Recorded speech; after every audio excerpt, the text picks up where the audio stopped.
Praise the Lord everyone. सबको जय मसीह की। आइए मैं आप सभी के लिए उस सामर्थ्य वचन को पढ़ती हूँ जो वचन हमें परमेश्वर के दास अपोस्टल अंकुर यूसुफ नरूला जी द्वारा और परमेश्वर की दासी पास्टर सोनिया यूसुफ नरूला जी द्वारा दिया जाता है। आइए मैं आप सभी के लिए उस वचन को पढ़ती हूँ। परमेश्वर के वचनों से बाहर सब कुछ व्यर्थ है। जैसे कि पवित्र बाइबल सभोपदेशक 12 की 1 आयत में लिखा है, अपनी जवानी के दिनों में अपने सृजनहार को स्मरण रख, इससे पहले कि विपत्ति के दिन और वे वर्ष आए जिनमें तू कहे कि मेरा मन इनमें नहीं लगाता। आमीन। मेरे प्रिय, बाइबल में सभोपदेशक की पुस्तक राजा सुलेमान के द्वारा लिखी गई है और वो कहता है कि मैंने जो परिश्रम इस धरती पर किया, मुझे यह सब कुछ व्यर्थ लग रहा है, क्योंकि मैंने जो कुछ भी कमाया, मैं नहीं जानता कि जो मेरे बाद आने वाला है वो बुद्धिमान होगा या मूर्ख होगा।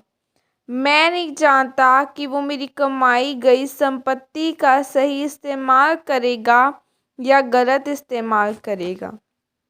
वह कहता है कि इसीलिए मैं अपने जीवन से घृणा करता हूँ, नफरत करता हूँ।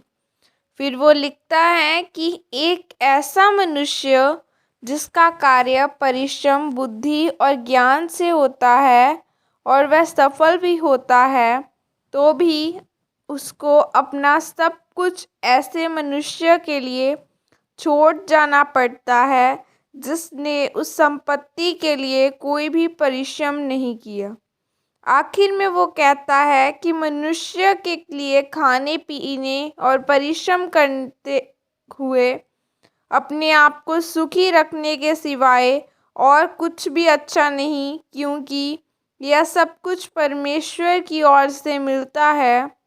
फिर वो कहता है कि हर एक मनुष्य जिसे परमेश्वर ने धन संपत्ति दी है और उसमें से अपना भाग लेने और परिश्रम करते हुए आनंद करने को शक्ति भी दी है, तो यह एक वरदान है। लेकिन राजा सुलेमान कहता है कि कुछ ऐसे भी हैं जिन्हें परमेश्वर ने पैसा भी दिया है, संपत्ति भी दी है, लेकिन साथ में उनके जीवन में इतनी बीमारियां भी हैं कि वो अपनी संपत्ति का, अपने पैसे का कोई भी आनंद नहीं ले पाते, और यह एक श्राप है। एक बात मैं आपको बताना चाहता हूँ कि अगर आपके जीवन में परमेश्वर का अभिषेक और परमेश्वर की हजूरी नहीं है, तो आप अपनी संपत्ति और अपने जीवन का आनंद ले ही नहीं पाएंगे।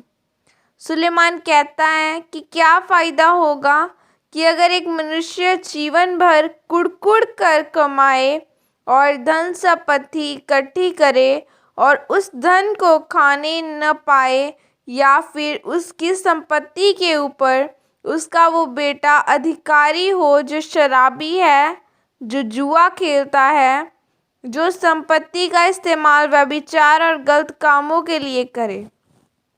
वचन कहता है कि परमेश्वर से दूर रहते हुए मनुष्य को जो कुछ भी करता है वह सब कुछ व्यर्थ ही होता है। इसीलिए मनुष्य के लिए यही अच्छा है कि वो परमेश्वर के वचनों में पवित्रताई के साथ रहते हुए, उसकी आत्मा की अगुवाई में चलते हुए उनके कामों को करे और परमेश्वर की आशीषों को प्राप्त करे और परमेश्वर की हजूरी में अपने परिवार के साथ और अपने लोगों के साथ आनंद करें। आमीन। और यह अंगीकार आपकी तरफ से किया जाए। सर्वशक्तिमान परमेश्वर, आज के इस वचन के लिए पिता, मैं आपका धन्यवाद करती हूँ और परमेश्वर, मैं अंगीकार करती हूँ कि मैं आपका भय मानते हुए आपके वचनों का पालन करूँगी और पवित्रताई में चलते हुए आपकी सेवा करूँगी, ताकि मैं अपने जीवन का आनंद ले सकूं। प्रभु यीशु मसीह के सामर्थ्य नाम में मांगती हूँ। आमीन, आमीन। सबको जय मसीह की। God bless you all. खुदा आप सबको आशीषित करे।